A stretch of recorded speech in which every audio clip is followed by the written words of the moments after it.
எங்கள் ஐக்கிய மக்கள் சக்தி சார்பில் இந்த நிகழ்ச்சிக்கு வருகை தந்திருக்கும் நுவரெலியா மாவட்ட பாராளுமன்ற உறுப்பினர் பழனி திகாம்பரம் உங்களுக்கான சந்தர்ப்பம். முதலாவதாக இந்த சமர் நிகழ்ச்சிக்கு அழைத்ததுக்கு உங்களுக்கு நன்றி கூறி கடமைப்பட்டுள்ளேன்.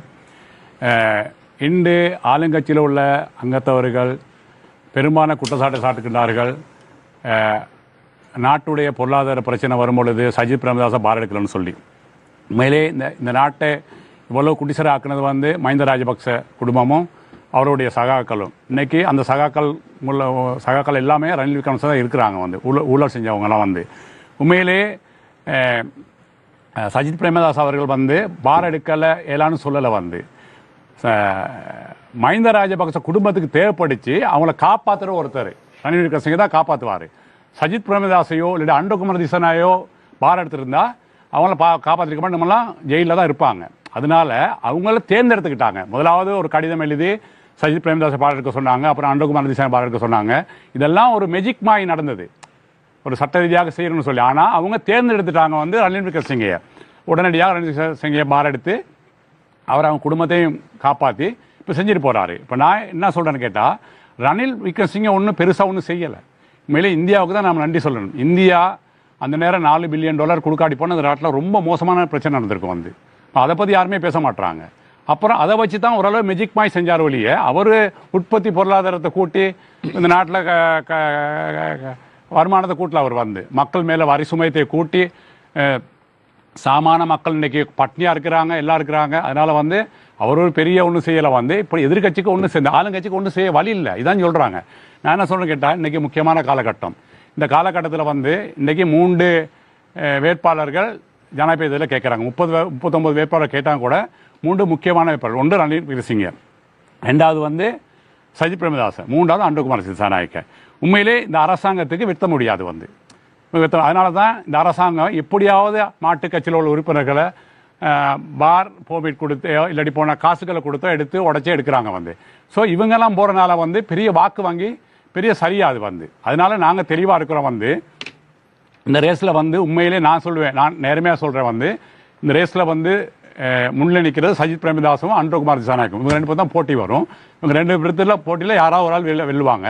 கூடுதலாக சான்ஸ் இருக்குது சஜித் பிரேமதாஸுக்கு. ஏன்னா சிறுபான்மை மக்கள் கூடுதலாக இருக்கனால அவருக்கு சான்ஸ் இருக்குது. கட்டாயமாக அவர் 2 பிறகு இந்த நாட்டில் ஒரு நீதியான நேர்மையான ஒரு அரசியல் நடக்கும்னு நினைக்கிறேன்.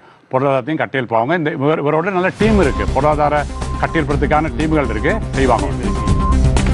ஆம், நன்றி திகாம்பரம் அவர்களே. பல வரப்பிரசாதங்களுக்கு திகாம்பரம் வரப்பிரசாதங்களுக்கு மறுபக்கம் போனாங்கன்னு சொன்னீங்க. அதை நீங்க வெளிப்படுத்துவீங்க இந்த நிகழ்ச்சியில. நாங்க எதிர்பார்க்கிறோம். ரைட், நம்ம பேசுவோம் நிகழ்ச்சியில. அடுத்ததாக கண்டி மாவட்ட பாராளுமன்ற உறுப்பினர் வேலுக்குமார் அவர்கள், உங்களுக்கான சந்தர்ப்பம். ஜெஃப்ரி, சந்தர்ப்பத்திற்கு நன்றி. இன்று இந்த நாட்டிலே நடைபெற இருப்பது நாட்டுக்கான அடுத்து வருகின்ற 5 ஆண்டுகளுக்குரிய ஒரு தலைவரை தெரிவு செய்கின்ற தேர்தல், ஒரு அரசாங்கத்தை தெரிந்தெடுக்கின்ற தேர்தல் அல்ல. அவே இந்த நாட்டுக்கான தலைமைத்துவத்தை கொடுக்க முன்வந்திருக்கின்ற வேட்பாளர்களிலே நம்பிக்கைக்குரிய வேட்பாளராக, இந்த நாட்டை கட்டியெழுப்பக்கூடிய வேட்பாளராக, நாட்டுக்கு ஒரு எதிர்காலத்தை காட்டக்கூடிய வேட்பாளராக இன்றைய ஜனாதிபதி ரணில் விக்ரமசிங்க இருக்கின்றார் என்பது அவருடைய கடந்த 2 வருட செயற்பாடுகளிலே அவர் நிரூபித்து காட்டியிருக்கின்றார். அந்த வகையிலே எதிர்கட்சி பாராளுமன்ற உறுப்பினர் என்ற வகையில் சுயாதீனமாக போட்டியிடுகின்ற ரணில் விக்ரமசிங்கவிற்கு கட்சோ நிறமோ தனக்கென்ற ஒரு கட்சி அங்கத்தவர்களோ இன்றி சுயாதீனமாக இருக்கின்ற ரணில் விக்ரமசிங்க ஜனாதிபதி அவர்களுக்கு எதிர்கட்சி பாராளுமன்ற உறுப்பினராக சுயாதீனமாக நான் அவருக்கு ஆதரவு தெளிக்க முன்வந்திருக்கின்றேன்.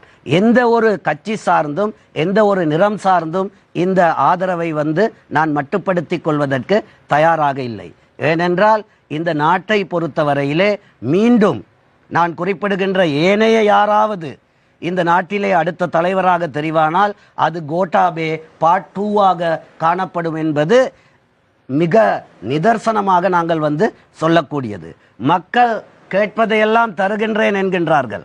ஆனால் அதை தருவதற்குரிய வழிமுறை என்னவென்றால் அது தங்களிலே டீம் இருக்கு என்கின்றார்கள். மிக இலகுவானது. ஒரு பக்கத்தாளிலே வருகின்ற பட்ஜெட்டை முன்வைத்தார்களாக இருந்தால் மக்களுக்கு வருமானம் திரட்டும் வழி என்ன, அந்த வருமானத்திலிருந்து செலவிடுகின்ற வழி என்ன என்பதை நாளைய நாளிலே சஜித் பிரேமதாசா முன்வைக்கலாம், ஐக்கிய மக்கள் சக்தி முன்வைக்கலாம், அதே போல ஜேவிபி அதனை முன்வைக்கலாம். ஒரு பக்கத்தால் வழியை காட்டலாம், வருமானம் இந்த வழியிலே தேடுகிறோம், இந்த வழியிலே செய்ய போகின்றோம் என்று. ஆனால் வெற்றாக இருந்து கொண்டு கற்பனை கதைகளை சொல்லிக் கொண்டிருப்பவர்களை இந்த நாட்டுக்கு தலைவராக காட்டி அதன் பின்னால் இருந்து அடுத்த தேர்தலிலே நான் வெற்றி பெற்று விடுவேன், அடுத்த தேர்தலிலே வெற்றி பெற்று நான் அமைச்சராகி விடுவேன் என அடுத்த தேர்தலுக்காக கனவு கொண்டு கொண்டிருக்கக்கூடிய ஒரு மக்கள் பிரதிநிதியாக என்னால் இருக்க முடியாது. அவை சரியான தெரிவை மக்களுக்கு காட்ட வேண்டிய ஒரு தேவைப்பாடு, ஒரு கடப்பாடு, ஒரு சமூக பொறுப்பு ஒரு மக்கள் பிரதிநிதி என்ற வகையிலே இருக்கின்றது.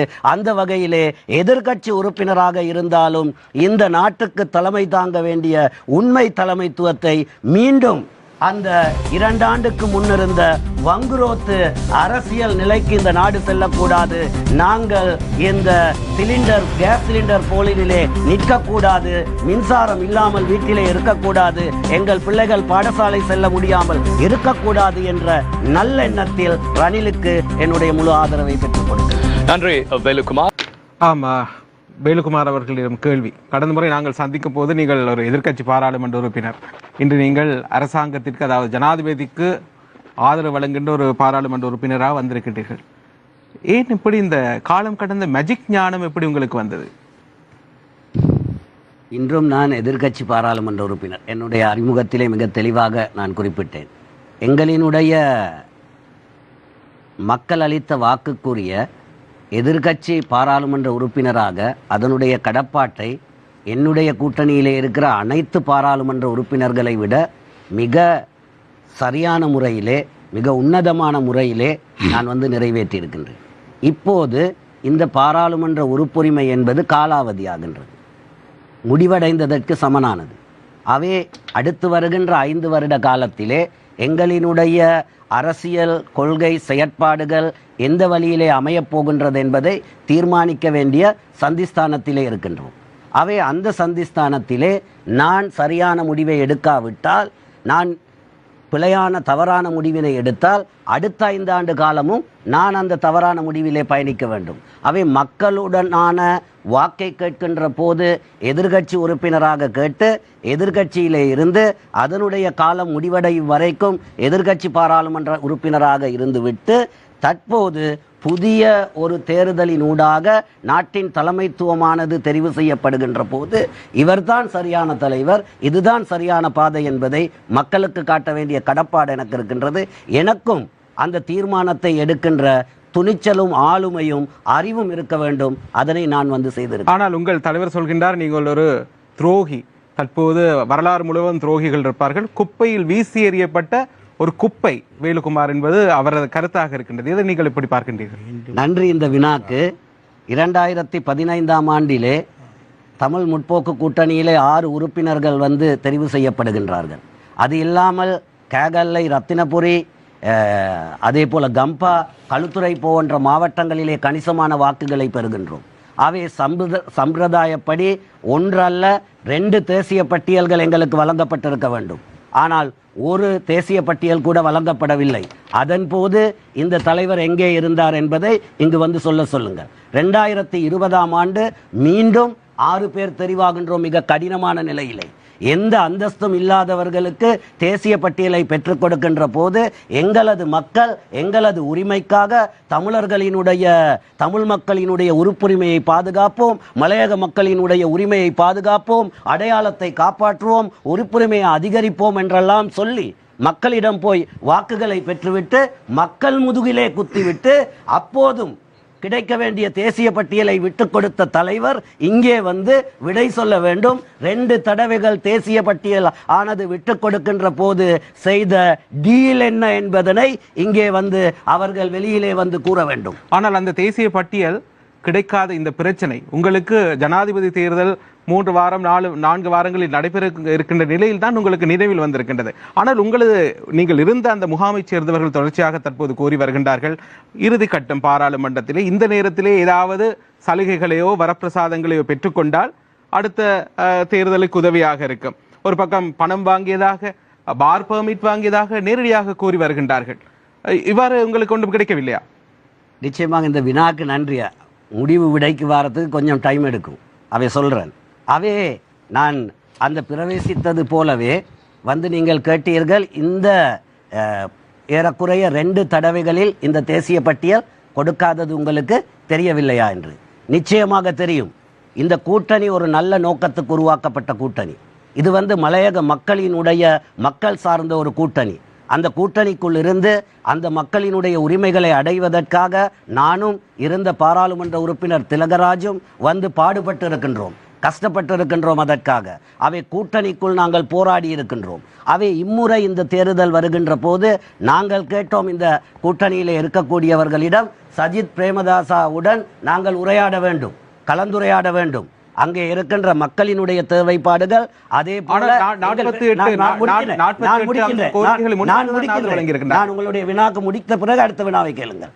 அவே சஜித் பிரேமதாசாவோடு கலந்துரையாட வேண்டும். எங்கள் கோரிக்கைகள் என்ன என்பது வெளிப்படையாக தெரிய வேண்டும். இம்முறை தேசிய பட்டியல் இருக்கின்றதா இல்லையா என்பதை கூற வேண்டும். அவ்வாறு இருந்தால் அதனது நிபந்தனைகள் என்ன என்று கூற வேண்டும் என்கின்ற போது அதற்கு எந்தவித இடைவெளியும் இல்லாமல் 2015 20 கண்ணை கட்டி எங்களை போய் வேட்புமனுவிலே கையொப்பமிட சொன்னது போல, வாருங்கள் ஆதரவு தெரிவிக்க வந்து இந்த ஊடக சந்திப்பிலே நடத்தி கொள்ளுங்கள், வாருங்கள் கையொப்பமிடுங்கள் என்கின்ற போது 10 ஆண்டுகளுக்கு பிறகும் இந்த மக்கள் முன்னால் போய் இவ்வாறான ஒரு நிலைமையை வந்து ஏற்றுக்கொண்ட என்னால் என்னுடைய மனசாட்சிக்கு அமைய மக்கள் முன்னால் செல்ல முடியாது. இந்த கையொப்பமிட்ட பத்திரம் ஏறக்குறைய பெரிய ஒரு கட்டுரை. சஜித் பிரேமதாச நான் பொறுப்போடு சொல்லுகின்றேன், அதை திருப்பி கூட பார்க்கவில்லை, வாசிக்க கூட இல்லை. நான் அதனை கையொப்பம் இட்டுக் கொண்டேன் என்று நினைத்துக் கொள்ளுங்கள் என எங்களினுடைய கூட்டணியில் இருக்கின்ற அந்த தலைவர் என சொல்லிக்கூடியவர் இருக்கின்ற போது, நான் பக்கத்தில் இருக்கின்ற போது சொன்னார். அவே அதனை பார்த்து இருந்து பேச தயாராக இல்லை. அவே அதிலே இருக்கக்கூடியவர்களை சுமந்து கொண்டு என்னால் வந்து மக்கள் மத்தியிலே போய் அவருக்கு ஆதரவு தெரிவிக்க வேண்டும். அவ்வாறு இல்லாவிட்டால் நான் துரோகி, அவ்வாறு இல்லாவிட்டால் நான் படம் வாங்கிவிட்டேன், அவ்வாறு இல்லாவிட்டால் நான் பார் பெர்மிட் வாங்கிவிட்டேன். நீங்கள் சொன்னதே சொல்லுகின்றேன். இதுவரை 10 வருடம் எனக்கு தேசிய பட்டியல் தெரியாதென்றீர்களே, அவை இவர்களுக்கு இதுவரை நான் பார் பெர்மிட் வாங்கினது தெரியாதா? ஒரே இரவிலே பார் பெர்மிட் கொடுத்து விட்டார்களா? இலங்கையில பார் பெர்மிட் கொடுப்பதற்கான ஒரு நடைமுறை இருக்கின்றது தானே? அந்த நடைமுறையை எடுத்து பாருங்கள். ஒரு பெர்மிட் வழங்க எவ்வளவு காலம் எடுக்கும், எவ்வளவு நடைமுறை இருக்கின்றது என்று அவை இவர்களுக்கு இதுவரை தெரியவில்லையா? அவை அப்போது வேலுக்குமார் சரியாக இருந்தார். இப்போது நான் மக்களின் முதுகிலே குத்த தயாரில்லை. மக்களின் முதுகிலே குத்துகின்ற தலைவர்களின் நெஞ்சிலே குத்துவதற்கு நான் தயாராக இருக்கின்றேன். விடையளிக்க நான் தயார். விடையளிக்க நான் தயார். எனக்கு நீங்கள் சொல்லுகின்ற ஏதாவது குற்றச்சாட்டை ஆதாரப்படுத்துவார்களாக இருந்தால் நான் எனது பாராளுமன்ற உறுப்புரிமையிலிருந்து உடனடியாக அதே நிமிடம் வெளியிலே செல்வதற்கு தயாராக இருக்கின்றேன். வேலுக்குமார் அவர்களே, யாராவது எதிர்க்கட்சியில் இருப்பவர்களுக்கு சலுகைகளை வழங்க மாட்டார்கள். நீங்கள் கடந்த காலம் முழுவதும் எதிர்க்கட்சியில் இருந்தீர்கள். நீங்கள் சொன்ன அதே மத்திய வங்கி மோசடிக்காரர், அதே வெள்ளைப்பூடு மோசடிக்காரர், தேங்காய் எண்ணெயில் கொள்ளையடித்தவர்கள், அதே குழுவோடு தற்போது நீங்கள் ஒரே அணியாக ஒரே ஸ்டேஜில் போயிட்டு இப்படி செய்து கொண்டு வருகின்றீர்கள். இயலும் இலங்கை என்று சொல்லி என்ன இது? என்ன கலாச்சாரம்? நீங்கள் நாளைக்கு கண்டி மாவட்ட மக்களை சந்தித்து நீங்கள் எவ்வாறு அவர்களை முகம் கொடுக்க போகின்றீர்கள்? நிச்சயமாக கண்டி மாவட்ட மக்களுக்கு மகிழ்ச்சியாக முகம் கொடுக்க முடியும். ஏனென்றால் இப்ப நீங்கள் குறிப்பிட்டது, நான் முதலிலே சொன்னேன், இந்த நாட்டிலே தெரிவு செய்ய போவது ஒரு தலைவரை தெரிவு செய்வதற்கான தேர்தல், அவரோடு இருக்கின்ற கூட்டத்தை தெரிவு செய்வதற்கான தேர்தல் அல்ல. அவரோடு இருக்கின்ற பசலையின் மூலமாக, அந்த எண்ணெயின் மூலமாக, சீனியின் மூலமாக கொள்ளையடித்தவர்களை தெரிவு செய்வதற்குரிய ஒரு தேர்தல் அல்ல. இங்கே தெரிவு செய்யப்படுவது நாட்டுக்கான தலைவரை தெரிவு செய்கின்ற தேர்தல் தான் இங்கே நடைபெறுகின்றது. மற்றது எதிர்கட்சியிலே இருப்பவர்களுக்கு பணம் கொடுக்க மாட்டார்கள், லஞ்சம் கொடுக்க மாட்டார்கள் என்பது எங்காவது எழுத வைக்கப்பட்டிருக்கின்றதா? எங்காவது? அவை எங்கட 2 தேசிய பட்டியல் என்ன ஆனது? எங்கட தேசிய பட்டியல் எதிர்கட்சியிலே இருக்கின்ற போது தானே தேசிய பட்டியல் காணாமல் போனது. என்ன ஆனது அந்த 2 தேசிய பட்டியலும்? எங்கே போனது? அது அவை எதிர்கட்சியில இருப்பவர்கள் பணம் வாங்க மாட்டார்கள், ஆளும் கட்சிக்கு இருந்தால்தான் பணம் கொடுப்பார்கள் என்று எங்காவது அரசியல் நியதி இருக்கின்றதா? எங்காவது அரசியல் தியரி இருக்கின்றதா? திகாம்பரம் ஐயா அவர்களிடம் கேட்கிறேன். அதாவது வேலுக்குமார் குறிப்பிட்டது போல உங்களுடைய கட்சியால் தேசிய பட்டியல் ஆசனத்தை பெற்றுக்கொள்ள முடியவில்லை. இதுவரை அது வெற்றிடமாக உள்ளது.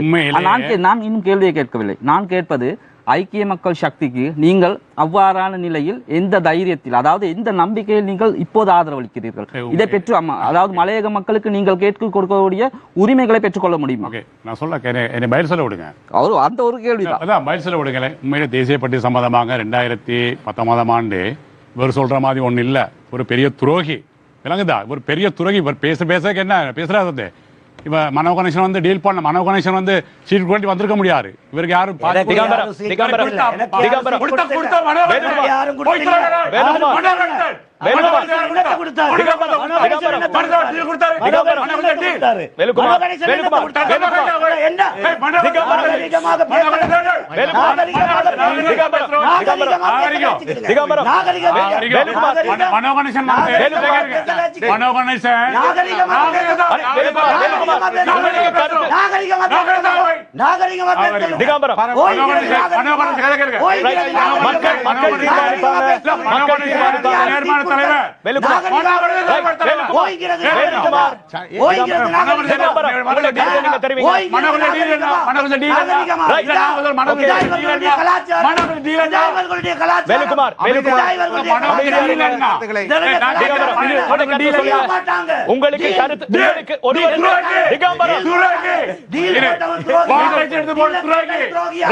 உங்களுக்கு நீங்கள் இருவரும் பாராளுமன்றத்தில் அனைவரும்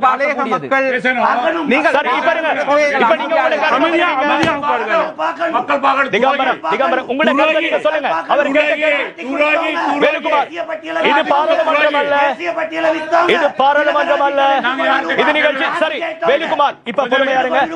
திகம்பரம், அவருடைய கேள்விக்கு பதில் சொல்லுங்க.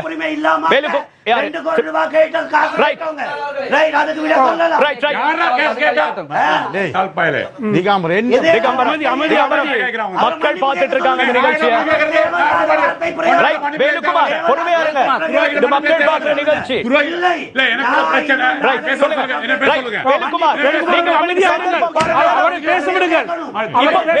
உங்களுக்கு சந்தர்ப்பம் கிடைக்கும், அந்த டைம்ல நீங்க பேசுங்க. நீங்க பேசுங்க. நீங்களும் கதைக்கும் போது ஒரு நிமிஷம் திகம்பரம், ஒரு நிமிஷம் தாங்க. இப்ப ஒரு சுற்று வரும் திகம்பரம், ஒரு சுற்று வரும். அந்த சுற்றுல தெரிவிக்கிற கருத்துக்கு நீங்க கேட்கலாம் தாராளமா. இப்ப கேட்க வேண்டாம்.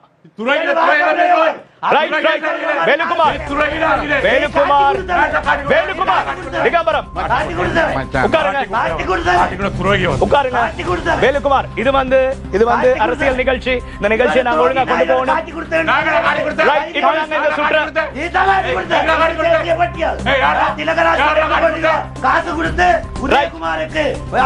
தனிப்பட்ட ரீதியில யாரையும் விமர்சிக்க வேண்டாம் தயவு செய்து. இப்ப ஆரம்பத்தில் குறிப்பிட்டிருக்கோம், தனிப்பட்ட ரீதியில் யாரையும் விமர்சிக்க வேண்டாம். அமைதியாக கொண்டு செல்வதற்கு எந்த டீல் போடல. அந்த மனுஷன் நேர்மையான மனுஷன். இவருக்கு அரசியல் வரமினுக்கு மஹிந்த ராஜபக்ச அரசாங்கத்தில் தமிழ் மக்களையும் வெள்ள வெள்ள தூக்கடைக்கல துணிஞ்சு குரல் கொடுத்தாரு. அந்த டீல்காரா இல்ல. ஐக்கிய மக்கள் சக்தி ரிசல்ட் சீட் வந்து அவங்க சொன்னாங்க 6 சீட்டு வந்தா அவங்களுக்கு, அதுக்கு மேல வந்தா 3 கட்சிகளும் தாரன்னு சொல்லி, அப்போ 6 சீட்டு அவங்க எடுத்துக்கிட்டாங்க. ஒரு சீட்டு இருந்துச்சு. அந்த ஒரு சீட்ல ரவுஃப் ஹக்கீம் கேட்டாரு, ரிஷாடும் கேட்டாரு, நாங்களும் கேட்டோம். இப்போ இந்த 3 கட்சியிலையும் ஒரு ஆளு கொடுத்தா மற்ற கட்சியிலும் கோச்சிக்கிடுவாங்க, வந்து பிரச்சனை வரும் இல்லை உங்களுக்கு. அதனால 3 கட்சியுமே முடிவு பண்ணாங்க, தனிப்பட்ட எங்களுக்கு யாரும் கொடுக்கக்கூடாது, எங்களுக்கு கொடுத்தா எங்களுக்கு இப்போ முற்போக்கு கூட்டணி கொடுத்தா எங்களுக்கு வேணும்.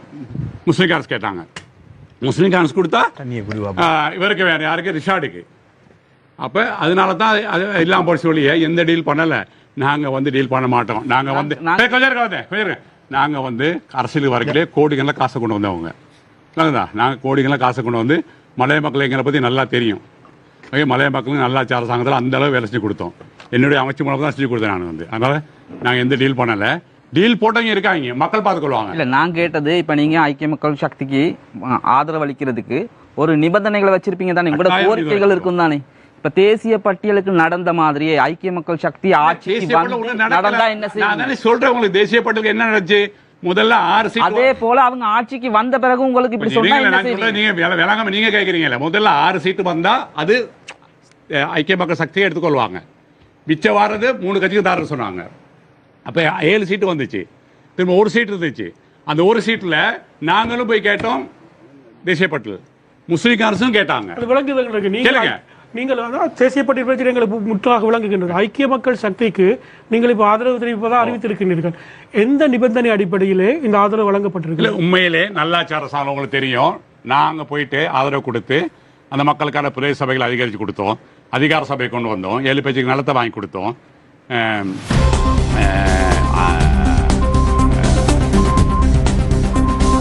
மற்றது வந்து அதுக்கான ஒப்பனை வாங்கி கொடுத்தோம், பிரதேச சபை சட்டத்தை மாற்றி கொடுத்தோம். அந்த மாதிரி நாங்கள் தான். இப்போ நிறைய பேர் சொல்லலாம் ரணில் விக்ரமசிங்கே செஞ்சான்னு சொல்லி. ரணில் விக்ரமசிங்கே இருங்களே, அவர் வந்து கிட்டத்தட்ட எத்தனையோ அரசாங்கத்தில் பிரதமர் இருந்தார். அப்போல்லாம் மலையத்துக்கு ஒன்று சொல்லலை, அது எங்களுடைய கோரிக்கைனால தான் செஞ்சு கொடுத்து. அதே மாதிரி இப்போ நாங்கள் சஜித்துக்கு ஆதரவு கொடுக்குறோம். 48 அம்ச கோரிக்கையில் வச்சுருக்கோம். கட்டாயமாக அவர் வந்தால் அந்த மக்களுடைய கோரிக்கையில் 48 அம்ச கோரிக்கைகளில் முக்கியமான ஒன்று விடைகள் எங்களுக்கு வந்து முதலாவது காணி உரிமை. நான் வந்து தோட்டத்தில் பிறந்த வந்தனால அந்த மக்களுக்கான காணி உரிமை தான் முக்கியம். வீடு கட்டுறதுக்கு வந்து 2வது அவங்களுக்கு ஒரு சம்பள பிரச்சனை. சம்பள பிரச்சனைனா நம்ம சொல்கிறோமா, யாரும் இப்படி சம்பளத்தை வாங்கி கொடுக்க முடியாது. ஒன்று சிறுதோட்ட உரிமையில் ஆக்கணும், இல்லாட்டி அவுட் க்ரோ சிட்ஸுக்கு போகணும். இதை நோக்கி தான் நான் போகணும். சரியா? அந்த மாதிரி எங்களை நம்பிக்கை இருக்குது, அவர் செய்வார். சொல்லி அவரும் நம்மகிட்ட பாராளுமன்றத்தில் பல தடவை காய்ச்சிருக்காரு, வந்து வெளியும் காய்ச்சிருக்காரு. அவர் செய்வார், நம்பிக்கை இருக்குது. அதனால அந்த நாங்கள் ஆதரவு கொடுத்தோம். நம்ம வந்து எங்களை பொறுத்தவரை இந்த நம்பிக்கை உங்களுக்கு ரணில் விக்ரமசிங்கே மீது இல்லையா? இல்லை, உண்மையிலே என்னன்னா அவர் மேலே இப்போ குறைஞ்சி போச்சுன்னா, அவர் நாங்கள் கிட்டத்தில் வந்து எங்களாம் கூப்பிட்டு காய்ச்சாரு. கூடுகாய் சொன்னார் வந்து லயங்களே கிராமம் ஆக்க போறேன்னு சொல்லி. லயத்துக்கு மேலே அங்கெல்லாம் இடம் கிடையாது. ஒரு லயத்தை எடுத்துக்கிட்டீங்கன்னா சுற்றி திரும்ப ஆறு வரும், அது வரை தூரம் அங்கே கிராமம் ஆக்க முடியாது. அப்போ லயத்தில் கிராமம் ஆக்குறது அது எங்களுக்கு ஏற்றுக்கொள்ள அது வந்து லயத்தை. எங்களுக்கு தேவை மக்கள் 200 வருஷமாக லயத்தில் இருந்தாங்க, அது லயத்தை வேணான்னு சொல்லி 8 7 பேச்சா 10 பேச்சா கொடுத்து புதிய கிராமம் ஆக்குறது தான் எங்களோட நோக்கம் வந்து. அதனால நாங்கள் சஜித் மேலே நம்பிக்கை இருக்குது, அவர் செய்வான்னு சொல்லி. இப்படி தானே 2 வருஷ காலமாக சஜித் பிரேமதாஸ் நல்லோம் போன கிழமை போயிட்டு மீட்டிங்கில் ஏறி அவர் தான் தங்கம் கிங்கன்னு காட்சி போட்டு இன்னைக்கு தான் நாட்டுக்காக போனேன்னா எவன் ஒத்துக்குறோம்? மக்கள் மடைங்களா? 2 வருஷம் இருந்தால் உங்களுக்கு தெரியாதா? அதனால பேசுகிறவங்க பேசலாம், சரியா? துரோகிகளுக்கு எனக்கு பதில் சொல்ல முடியாது.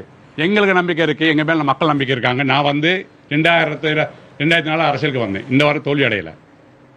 நான் வந்து எதில் கேட்டாலும் வெல்லுவேன், தனியாக கேட்டாலும் வெல்லுவேன் ஊரில் மாவட்டத்தில். அது மக்கள் எனக்கு வாக்களிப்பாங்க. அதனால் என்னை பற்றி மக்களுக்கு நல்லா தெரியும் எனக்குதா.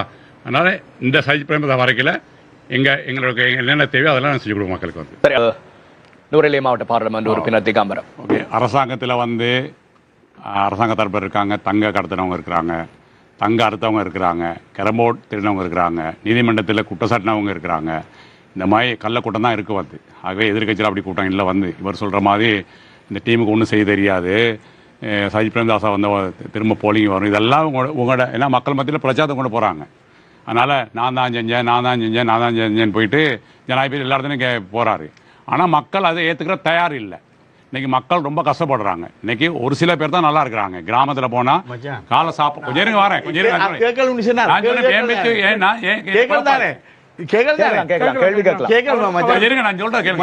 பேச பிடிச்ச கேளுங்க, நான் பிடிச்ச மாதிரி இருக்கேன். நான் போயிட்டு பிச்சை எடுக்கிறவன் பிச்சைக்காரன் கேட்கிறவன் பிச்சை போட்டு ஜனாதிபதி எல்லா இடத்துக்கு போயிட்டு மக்கள் அதுக்கு தயார் இல்லை.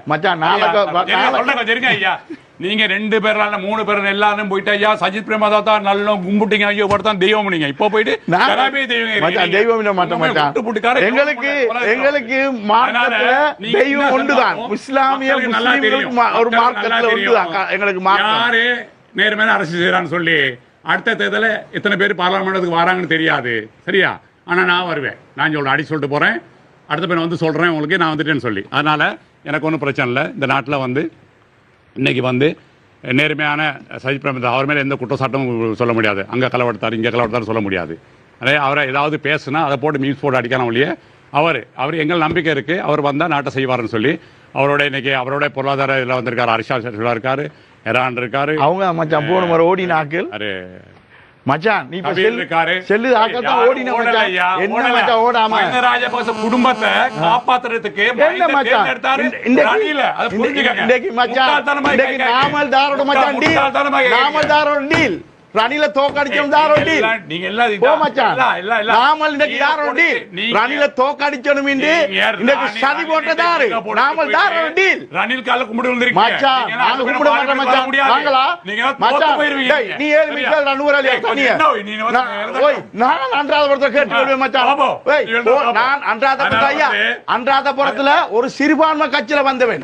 96% பெரும்பான்மை சமூகத்துல 4% சிறுபான்மை.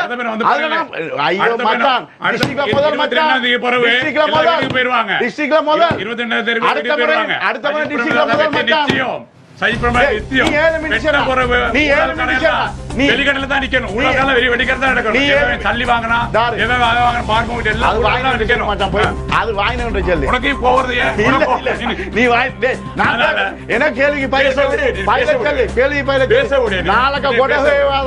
ராஜபக்ச கோட்டாட உபதேசக பொருளாதார அது இல்லையா இருக்கான்னு சொல்லு. அதுக்கு பயில சொல்லு. அங்க அவர் வந்து இங்க பொருளாதார அவரை தான் மெயினா வச்சிருக்காரு இவரு. அவரை நீ சொல்லிக்கிட்டு இருக்க எங்களுக்கு தெரியும் அவரை மெயினா வைக்கணும்னு சொல்லி.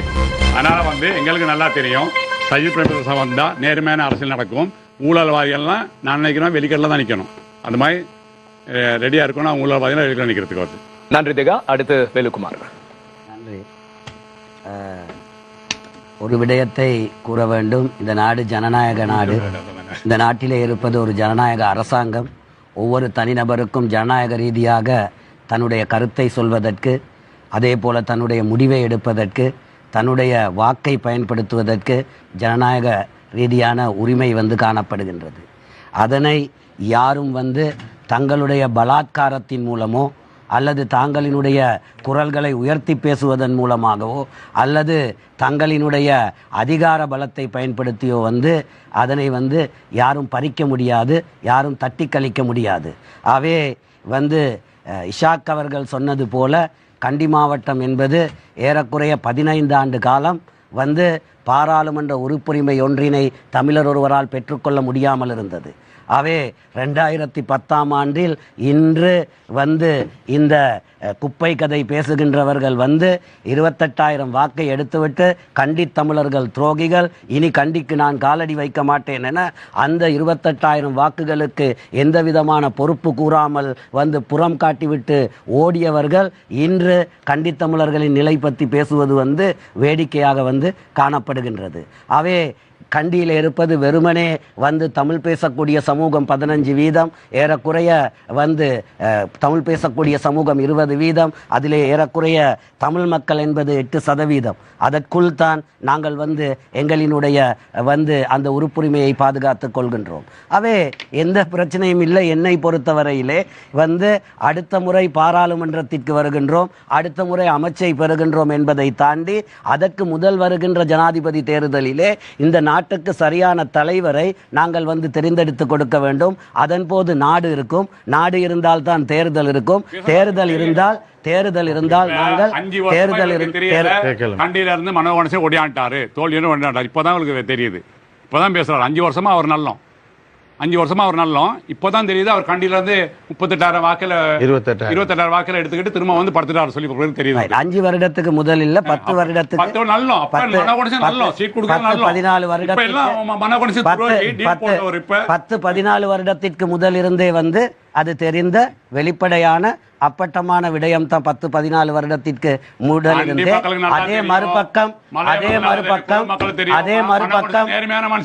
அதே மறுபக்கம் இன்றுதான் அவருக்கும் நாங்க குப்பைன்னு வந்து தெரியுது.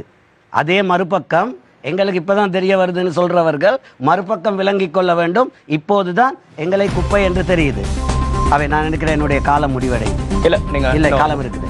அவே நாங்கள் வந்து கடந்த காலம் முழுவதும் பார்த்தோம். கடந்த 2 வருட காலங்களுக்கு மேலாக இந்த நாட்டிலே எங்களினுடைய மக்களினுடைய கூலி அதிகரிப்பு தொடர்பான வந்து ஒரு போராட்டம் இருந்தது. பாராளுமன்றத்துக்குள்ளும் சரி வெளியிலும் சரி விவாதங்களிலும் சரி என்னுடைய முழு பங்களிப்பை அதன் போது வழங்கி இருக்கின்றேன். ஆனால் எதிர்கட்சியில் இருப்பவர்கள் சம்பளம் உயர்ந்து விட்டால் மக்கள் அந்த பக்கம் போய்விடுவார்கள், மக்கள் அந்த பக்கம் வாக்களித்து விடுவார்கள், அரசாங்கம் வெற்றி பெற்று விடும் என இந்த சம்பள அதிகரிப்பு நடைபெறுவதற்கு எந்த பங்களிப்பையுமே வழங்காதிருந்துவிட்டு இப்போது தேர்தல் வந்தவுடன் முந்தி அடித்துக் கொண்டு வருவதை பார்க்கின்ற போது அது அதை விட வேடிக்கையா இருக்கு. பாராளுமன்றத்தில் போயிட்டு பேசுறவங்க எத்தனை நாள் பாராளுமன்றம் வந்திருக்காங்க.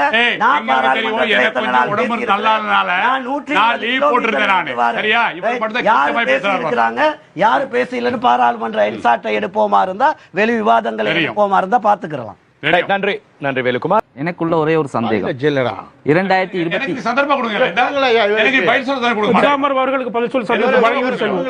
பதிலை கேட்டுட்டு மலையகத்துல தலைவர்கள் ஒன்று செல்லுங்க சொல்றாங்க. அன்றகுமார் என்ன செஞ்சாரு கேளுங்க, இவங்க என்ன செய்யணும் கேளுங்க. மலையகத்துல 200 வருஷ காலமாக மக்கள் கஷ்டப்படுறாங்க ஒரு. ஆனா இன்னைக்கு மலைய மக்கள் அப்படி இல்லை. இன்னைக்கு நிறைய பேர் நிறைய இடத்துல வந்திருக்காங்க. இன்னைக்கு சாதாரண திகாம்பரம் இன்னைக்கு தோட்டத்தில் பிறந்தா லைஃப்ல பிறந்தாலே இன்னைக்கு நான் பாராளுமன்றத்தில் இருக்கிறேன். விளங்குதா? நிறைய ஆமா இந்த அமைச்சர் எடுத்து 10,000க்கு மேல வீடு கட்டி கொடுத்துருக்கோம். நம்ம குழந்தைகள் பராமரிப்பு கொடுத்துருக்கோம், சுத்தமான தண்ணீர் கொடுத்துருக்கோம். அது மாதிரி நல்ல விஷயங்கள் செஞ்சு வந்திருக்கோம். நம்ம இவங்க நினைக்கிறோமா ஒன்றும் செய்யாமல் இல்லை. எத்தனையோ தலைவர்கள் மலையத்தில் இருந்தாங்க. 5 லட்சம் பேருக்கு 2 பிரதேச சபை இருந்துச்சு. நாங்கள் அதை 6 கொடுத்துருக்கோம். நாங்கள் 2 மஸ்கலேவில் ஒரு 2 ஏஜிடிஸ் தான் இருந்துச்சு. இப்போ 4 கொடுத்துருக்கோம். நம்ம அந்த மாதிரி நல்ல விஷயம் செஞ்சுருக்கோம். இவங்க செய்கிற மாதிரி இல்லை. இவங்க வாய் எடுத்தவரை போய் தான் சொல்றாங்கன்னு கேட்டால் சஜித் பிரேமதாஸ் வந்து 6,000 கோடி ஊழல் செஞ்சாராம். எங்க அவரை செஞ்சார்? 6,000 கோடி ஊழல் செஞ்சாரு. கொஞ்சம்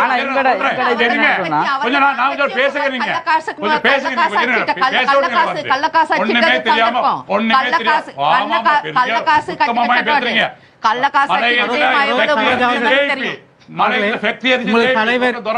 ஜேபி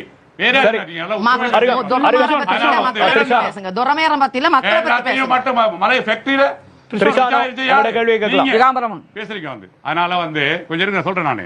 அதனால ஒண்ணு இல்ல உங்க பாப்பமே என்ன செய்யறாங்க. யார் நல்ல விஷயங்கள் சொன்னாலும் நாங்கள் ஏற்றுக்கொள்ள வேண்டும். மலைகளிலே இதுவரைக்கும் அந்த வேலை செய்கின்ற அந்த தாய்மாருக்கு சகோதரிகளுக்கு பயன்படுத்துவதற்கு கழிவறை இல்லை என்பது நீங்கள் ஏற்றுக்கொள்கின்றீர்களா இல்லையா? நான் சொல்றேன் கேளுங்க. எல்லாம் இங்க வாங்க, நான் சொல்றேன். மலையகத்துல தோட்டத்துல கழிவறை இல்லாத ஏற்றுக்கொள்றோம். அந்த கம்பெனி செஞ்சு கொடுக்கணும். வந்து கதை கேளுங்க. ஒன்றுமே கழிவறை ஒன்றும் கட்டலை, வீடு கட்டலை, பிள்ளைங்க பராமரிப்பு கட்டலை, பாடசாலை கட்டலை, இதெல்லாம் சொல்லாதீங்க. இதெல்லாம் இன்னைக்கு எத்தனையோ கட்டியிருக்கு மலையத்தில் வந்து. ஆனால் எந்த அரசாங்கம் வந்தாலும் மலையத்துக்கு 3 பில்லியனுக்கு மேலே கொடுக்க மாட்டானுங்க. எல்லாம் அவங்களுக்கு இவங்க எத்தனை பில்லியன் கொடுப்பாங்க பார்ப்போமே. என்ன தராங்க செஞ்சாங்க வாங்கினதுக்கு? உங்களுக்கு வந்து பெர்மிட் எடுக்கலையா?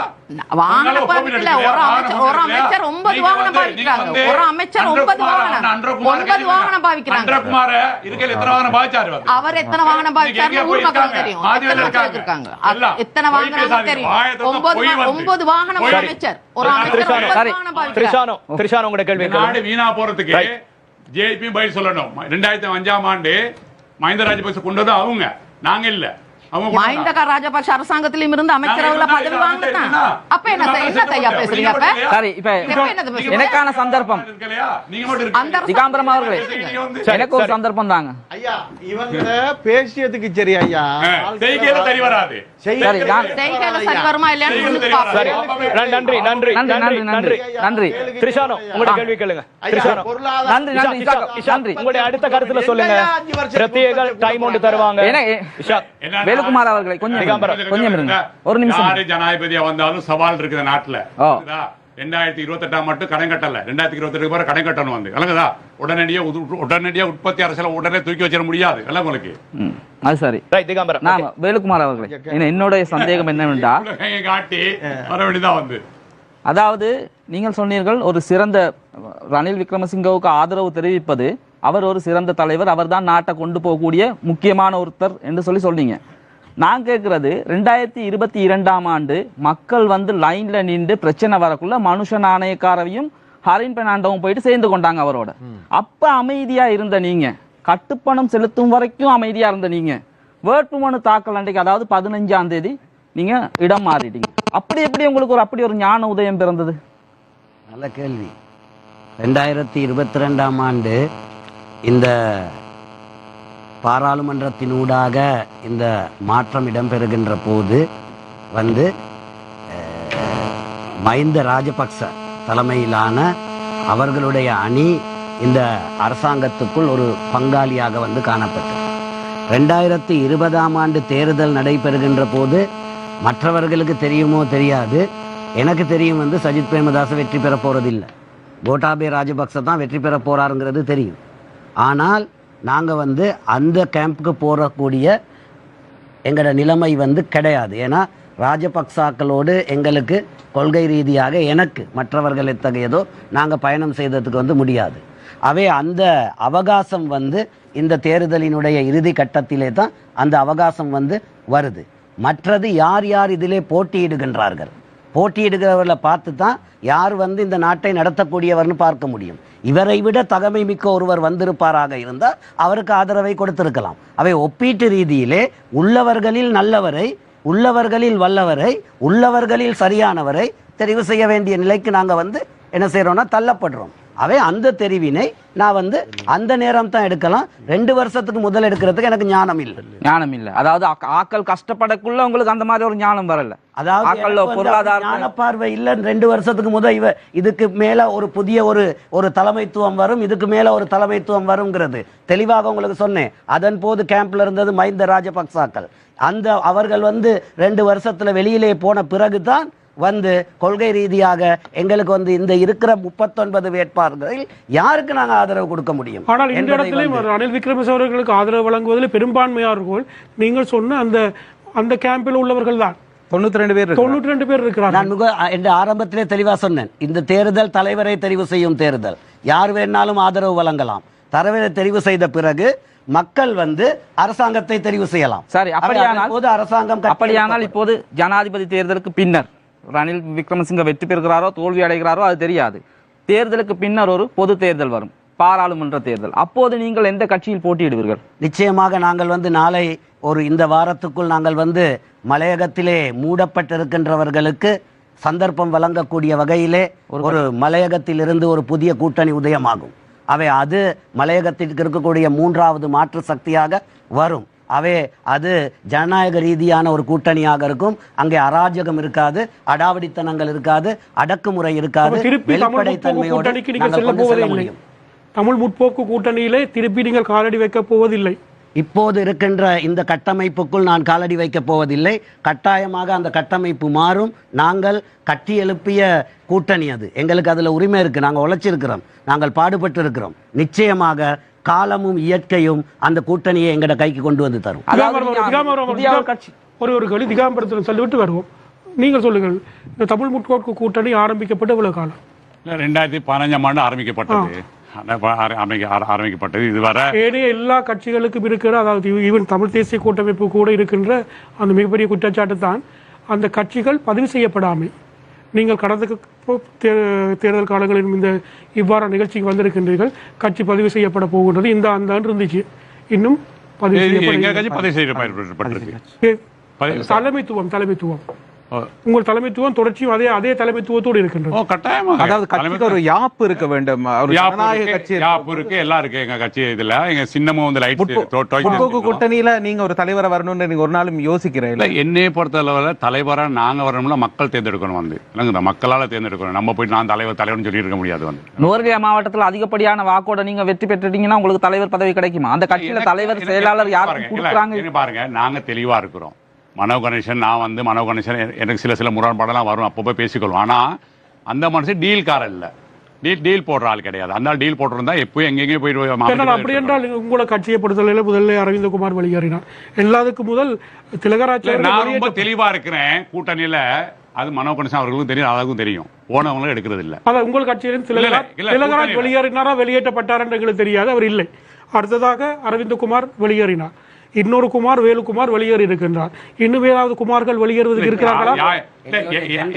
வெளியேறி இருக்கிறார். யாரும் வெளியேறலாம்.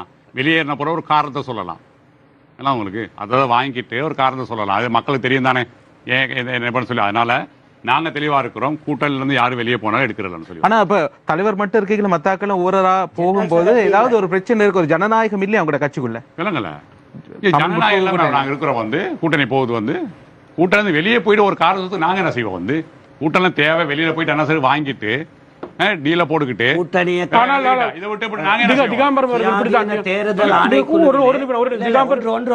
வெளியில போயிட்டு வாங்கிக்கிட்டு சொன்னதுக்கு விட சொல்லணும். நான் ஒரு விஷயத்தை அவர்கள் கேட்கின்றேன். நீங்கள் 2015ஆம் ஆண்டு தமிழ் முற்போக்கு கூட்டணி ஆரம்பிப்பதற்கு முன்னர் ஒரு காலத்தை எடுத்துக்கொள்வோம். திகாம்பரத்தினுடைய 2010ஆம் ஆண்டிலிருந்து நீங்களும் இதே மஹிந்த ராஜபக்சோடு 2014ஆம் ஆண்டு சேர்ந்தீர்கள். நான் மஹிந்தோட போனேன், மக்களுக்கு வேலை செஞ்சேன். என்னை மக்கள் நீங்கள் செல்கின்ற போது அது கொள்கைக்காக போனது, மற்றவர்கள் சென்றால் அது வந்து டீலுக்கான போனது. சொல்றேன், நான் சொல்ல கட்சியை நாங்க முடிவெடுத்தோம். நான் தனிப்பட்ட முறையில் முடிவெடுக்கல. மனோ கணேசன் வேற இல்லையா? நீங்கள் ராதாகிருஷ்ணன் நீங்கள் மட்டும் தான் சொன்னீர்கள். நீங்க மனோ கணேசன் அந்த அமைச்சரவைக்கு போக இல்ல. எங்க கூட்டணி கிடையாது, புரிஞ்சுக்கொள்ளுங்க. அன்னைக்கு தொழிலாளர் இருந்துச்சு. நான் கட்சியை முடிவெடுத்து போனோம், தனிப்பட்ட திகாம்பரம் போகல. அதனாலதான் கட்சியா முடிவெடுத்தனாலதான் மக்கள் ஏத்துக்கிட்டு கட்சி எனக்கு வேலை செஞ்சு வெற்றி பெற செஞ்சாங்க. அது புரிஞ்சுக்கொள்ள நீங்க வந்து. ஆனா அதே அடுத்து வந்த எலெக்ஷன்ல நீங்க திரும்ப யூஎன்பில போயிட்டு ஓட்டு கேட்டீங்க. அதுதானே சொல்றேன் உங்களுக்கு. மக்களுக்கு வேலை செஞ்சு அந்த கவர்மெண்டோட போயிருக்கலாமே. ஒரு கட்சியா ஒட்டுமொத்தமாக நீங்கள் இறுதியிலே அடுத்த தேர்தலில் நான் சொல்றேன், கட்சியா முடிவெடுத்து போவாங்க. வேற என்ன சாணக்கியம் தான்? வேற என்ன துறையமாய் நிப்பாட சொல்லுங்க. பாரகுமார் எங்க கிட்ட இருந்த வேலுக்குமார் பாரகுமார் இப்படி போனா துரோகம். அதனால வந்து அன்னைக்கு திலகராஜ வரது நீங்க எல்லாம் சேர்ந்து 2 கோடி ரூபாய் வந்து கேட்டார் சேர்ந்து. ரைட், அதுக்கு விடை அளிக்கல. இன்னும் 2 கோடி யாரா கேட்டது?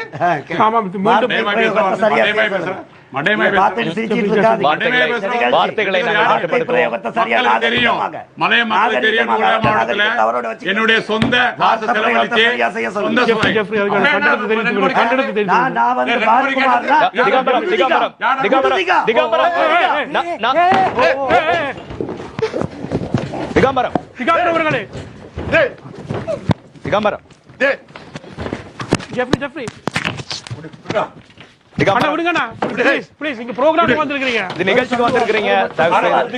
இவர் மட்டும் சொல்லுவாரு, நாங்க சொன்னா இவருக்கு இது. இவர் மட்டும் சொல்லுவாரு. திகாம்பரம் உட்காருங்க. இவர் மட்டும் சொல்லுவாரு. திகாம்பரம் எங்கட ப்ரோகிராம் இத வந்திருக்கீங்க, நீங்க தேவையில்லாம சண்டை பிடிக்கிறீங்க. வாங்க வாங்க வாங்க வேலுக்குமார்.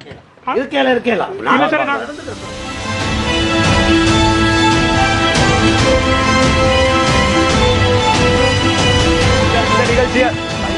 நான் இந்த நிகழ்ச்சி வேலுக்குமார் உட்காருங்க. தயவு செய்து இந்த வார்த்தைகளை நாங்க நாகரீகமா பயன்படுத்த வேண்டும். தண்ணி ஒன்று கொடுங்க. இங்க இருக்கு தண்ணி. ஊத்துங்க தண்ணிய.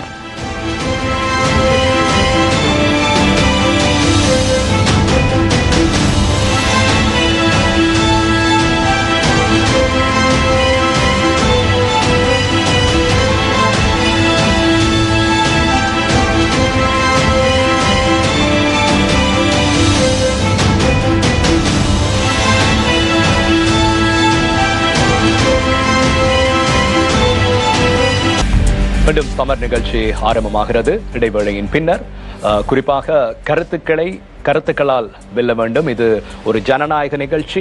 அனைவரும் இந்த நிகழ்ச்சியை பார்த்துக் கொண்டிருக்கிறார்கள். வார்த்தைகள் நாகரிகமாக இருக்க வேண்டும். இந்த நிகழ்ச்சியை நாங்கள் தொடர்ந்து முன்கொண்டு செல்வோம். குறிப்பாக பாராளுமன்றத்துக்கு தங்களுடைய வாக்குகளை அளித்து பாராளுமன்றத்துக்கு அனுப்பியவர்கள் இந்த நிகழ்ச்சியை பார்த்து கொண்டிருக்கிறார்கள். எனவே தயவு செய்து நாங்கள் எங்களுடைய உணர்ச்சிகளை மட்டுப்படுத்திக் கொள்ள பழகிக்கொள்ள வேண்டும். இந்த நிகழ்ச்சியினுடைய நோக்கம் என்னவாக இருக்கும் என்று சொன்னால், நாங்கள் இந்த நிகழ்ச்சியை வடிவமைக்கின்ற போது மக்களுக்கு கருத்துக்களை கொண்டு செல்கின்ற நிகழ்ச்சியாகவும், ஒரு தமிழ் பேசுகின்ற மக்களுக்கு காத்திரமாக பல கட்சிகள், அதாவது பல கட்சிகளுக்கு இடையிலே உள்ள கருத்து வேறுபாடுகளை வெளிக்கொண்டுவதற்கும் அந்த கட்சிகள் தங்களுடைய கருத்துக்களை பரிமாறுவதற்குமான ஒரு களமாகத்தான் இந்த நிகழ்ச்சியை நாங்கள் வடிவமைத்திருந்தோம். எனவே இந்த நிகழ்ச்சி மக்களுக்கான நிகழ்ச்சி. நாங்கள் யார் என்று கேட்டால், நீங்கள் இந்த பக்கம் என்று சொல்லி எங்கள் மீது நீங்கள் விரல்களை நீட்டினால் நாங்கள் மக்களின் பக்கம். எனவே எங்கள் மத்தியிலிருந்து வருகின்ற ஒவ்வொரு கேள்வியும் சாதாரணமாக மக்கள் என்ன கேள்வியை கேட்கின்றார்களோ அது எங்கள் வாயால் உங்கள் மத்தியிலே முன்வைக்கப்படுகின்றது. நாங்கள் எந்த கட்சி சார்பாகவும் இந்த கேள்விகளை கேட்கவில்லை. எனவே ஒரு ஆரோக்கியமிக்க ஒரு நிகழ்ச்சியாக இந்த நிகழ்ச்சி அமைய வேண்டும். இது ஒரு ஜனநாயக நிகழ்ச்சி. எனவே எங்கள் ஜெஃப்ரி சொன்னது போல கருத்துக்களால் வெல்வோம், கருத்துக்களால் மோதிக்கொள்வோம். தனிப்பட்ட ரீதியிலே ஒரு உடல் ரீதியான மோதல்களை நாங்கள் இங்கே எதிர்பார்க்கவில்லை. தயவு செய்து இந்த நிகழ்ச்சியை தொடர்ச்சியாக கொண்டு செல்வதற்கு உங்கள் பங்களிப்பை எதிர்பார்க்கின்றோம். இந்த நிகழ்ச்சி தொடர்ச்சியாக கொண்டு செல்லப்படும். எனவே ஜெஃப்ரி, நிகழ்ச்சி தொடரலாம். பார்லிமெண்ட் உறுப்பினர் வேலுக்குமார், இன்றைய இந்த நிகழ்ச்சி நான் எடுத்திருக்கக்கூடிய தீர்மானத்துக்கான காரணத்தை மக்களுக்கு வெளிப்படுத்தும் என நான் நம்புகின்றேன். அதே நேரத்திலே என் மீது வைக்கக்கூடிய எந்த குற்றச்சாட்டாகவும் இருக்கலாம். அதனை மீண்டும் மீண்டும் சொல்லுகின்றேன். அதனை உறுதிப்படுத்தி அதனை ஆதாரத்துடன் உறுதிப்படுத்துவார்களாக இருந்தால் நான் எந்த சந்தர்ப்பத்திலுமே இந்த அரசியல் களத்திலிருந்து வெளியேறுவதற்கு நான் தயாராக இருக்கின்றேன். இவ்வாறான கடந்த 10 ஆண்டுகளிலே நூற்றுக்கணக்கான நிகழ்ச்சிகளிலே நான் கலந்து கொண்டிருக்கின்றேன். மாற்று கருத்துக்களை நாங்கள் உள்வாங்கி இருக்கின்றோம். மாற்று கருத்துகளோடு நாங்கள் மோதி இருக்கின்றோம். அதற்கான எங்களுடைய அபிப்பிராயத்தை சொல்லி இருக்கின்றோம். அவே எங்களுடைய கருத்துக்களை அடாவடித்தனங்களாலோ அராஜகத்தாலோ ஒருபோதும் நிறுத்த முடியாது. மரணம் என்பது ஒரு நாள் தான். அவே அதனை சந்திப்பதற்கு நாங்கள் எந்த சந்தர்ப்பத்திலும் தயாராக இருக்கின்றோம். அவை குரலை அடக்கி ஆள முடியாது. மலையக மக்களினது உண்மை குரலாக, மலையக மக்களினது உரிமை குரலாக இன்னும் பல உண்மைகள் இன்னும் முன்வருகின்ற நாட்களிலே வெளிவரும். அதனை நாங்கள் சொல்வோம். அதனோடு நாங்கள் நிறுத்திவிட மாட்டோம். மலையக மக்களுக்குரிய அவர்களினுடைய விடிவுக்குரிய தேவைகளை, அவர்களினுடைய விடிவுக்குரிய அபிலாசைகளை நாங்கள் இன்றைய ஜனாதிபதியும் நாளைய ஜனாதிபதியும் இருக்கக்கூடிய இந்த நாட்டினுடைய ஜனாதிபதி ரணிலிடம் நாங்கள் பெற்றுக் கொடுத்திருக்கின்றோம், கலந்தாலோசித்திருக்கின்றோம். அவர் அதனை ஆவணப்படுத்தி எங்களுக்கு கையொப்பமிட்டு என்னிடம் பெற்றுக் கொடுத்திருக்கின்றார். ஆகவே இந்த மலையகத்திலே தற்போது ஒரு கலாச்சாரம் இருக்கின்றது. கல்வி கற்ற, அதே போல ஆளுமை உடைய, இந்த சமூகத்துக்கு புதிய கருத்துக்களை சொல்லக்கூடிய, புது வேலை திட்டங்களை செய்யக்கூடியவர்களுக்கு இடமளிக்கக்கூடிய கட்சிகள் இல்லை, இடமளிக்கக்கூடிய கூட்டணிகள் இல்லை. அவை சிலரினுடைய அதிகாரத்துக்கு கீழ் கட்டுப்படுத்தப்பட்டு அதற்கு கீழ் இருக்க வேண்டிய நிலைமைக்கு உட்பட்ட கட்சிகளும் கூட்டணிகளுமே இன்று மலையகத்திலே இருக்கின்றது. அதனால் ஏராளமான முற்போக்கு சிந்தனையாளர்கள் இன்று இந்த உண்மையான அரசியல் களத்துக்குள் உள்வர முடியாமல், அதற்கான வாய்ப்புகளை பெற்றுக்கொள்ள முடியாத நிலைமைக்கு தள்ளப்பட்டிருக்கின்றார்கள். அத்தகையவர்கள் உள்வரக்கூடிய ஒரு புதிய கூட்டணி மலையகத்திலே மலரும். அத்தகைய அந்த முற்போக்கு சார்ந்தவர்களை அவர்களிலே உள்வாங்கி அவர்களினுடைய பிரதேசத்துக்கு, அவர்களினுடைய மாவட்டத்திற்கு, அவர்களினுடைய சமூகத்திற்கு அந்த தலைமைத்துவத்தை வழங்குவதற்குரிய அத்திவாரத்தை என்ன விலை கொடுத்தாக இருந்தாலும் நாங்கள் மேற்கொள்வோம். அந்த அத்திவாரத்தை ஏற்படுத்தி கொடுப்போம். அடுத்த சந்ததியினர், அடுத்த அந்த எங்களுடைய மக்களினுடைய அடுத்த கட்டத்துக்குரிய ஒரு ஜனநாயக ரீதியான கருத்து சுதந்திரம் கொண்ட முற்போக்கு சிந்தனையுடைய ஒரு அரசியல் கொண்டு செல்லக்கூடிய அடித்தளத்தை மேற்கொள்வோம். அதற்கு என்ன விலையையும் கொடுப்பதற்கு நான் தயாராக இருக்கின்றேன் என்பதனை இந்த இடத்திலே இந்த நேரத்திலே ரணில் விக்ரமசிங்கக்கு ஆதரவு தெரிவித்து துணிச்சலாக எனக்கு கூற முடிவதையிட்டு இதய சுத்தியோடு மகிழ்ச்சி அடைகின்றேன். நன்றி வேலுக்குமார். அடுத்து பழனி திகாம்பரம், உங்களுக்கான சந்தேகம். மலை மக்கள் எங்களை பற்றி நல்லா தெரியும். அந்த மக்களுக்கு நாங்கள் எவ்வளோ நேர்மையாக வேலை செஞ்சுருக்கோம், அந்த மக்களுடைய உரிமை சம்பந்தமான விடயங்களை பெற்றுக் கொடுத்துருக்கோன்னு சொல்லி. ஆகவே நேற்று வர சஜித் பிரேமதாசன் நல்லோம், இன்னைக்கு ரணில் நல்லோம். ஆகவே மக்கள் முடிவு பண்ணுவாங்க. அதனால் என்னை பொறுத்தளவில் இந்த 20 வருஷ காலத்தில் 2015 அரசு அதிகாரம் கிடைச்சி, அந்த அரசு அதிகாரத்தில் என்னோட அமைச்சு மூலமாக மக்களுக்கு உரிமை சம்பந்த வேலை பெற்றுக் கொடுத்துருக்கேன். அந்த மக்கள் என் மேல் நம்பிக்கை இருக்காங்க. ஆகவே நான் 2004 இதுவரை மக்கள் தோல்வியடை செய்யலை. ஒவ்வொரு நாளும் வாக்குகள் அதிகரித்து தான் போகிறாங்க. எனக்கு கேட்டால் அந்த மக்கள் மடையர்கள் அல்ல, மலைய மக்கள். அதனால் மக்களுக்கு தெரியும் திகாம்பரம் யாருன்னு சொல்லி. ஆகவே எதிர்காலத்தில் எதிர்வரும் ஜனாதிபதி தேர்தலில் கட்டாயமாக சஜித் பிரேமதாச வெற்றி உறுதி. அந்த வெற்றிக்கு பிறகு மலையகத்தில் ஒரு பெரிய மாற்றம் நடக்கும். அந்த மக்களுடைய காணி பிரச்சனையாக இருக்கட்டும், வீடு பிரச்சனையாக இருக்கட்டும், பாடசாலையாக சுகாதாரமாக இருக்கட்டும், நாங்கள் இந்த அளவு செஞ்சு கொடுத்துருக்கோம். எங்களுக்கு முழுமையாக செய்ய முடிக்க முடியலை. ஆனால் எங்களுடைய நல்லாட்சி அரசாங்கம் செஞ்ச வேலையை நாங்கள் தொடருவோம். எந்த ஒரு மாற்றமும் இல்லை. ஆகவே மக்கள் அடுத்த தேர்தலில் இந்த மாதிரி துரோகிகளுக்கு பாடம் புகட்டுவாங்க. இருந்து பார்ப்போம், நம்ம இருந்து பார்ப்போம்னு சொல்ல இந்த சந்தர்ப்பத்தை மக்களுக்கு ஐக்கிய மக்கள் சக்தி சார்பாக சஜித் பிரேமதாச டெலிபோன் சின்னத்திலே வாக்களிக்கிறார். அவருக்கு வாக்களித்து அவர் வெற்றி பெற செய்தால் மலையத்துக்கும் சரி நாட்டுக்கும் நல்ல நடக்கும்னு கூறிக்கொண்டு விடைபெறும். நன்றி, வணக்கம். டைம் இருக்கு, ஏதாவது கருத்து சொல்லலாம்? சரி, நன்றி திகாம்பரம், உங்களுடைய கருத்துக்கு. அடுத்து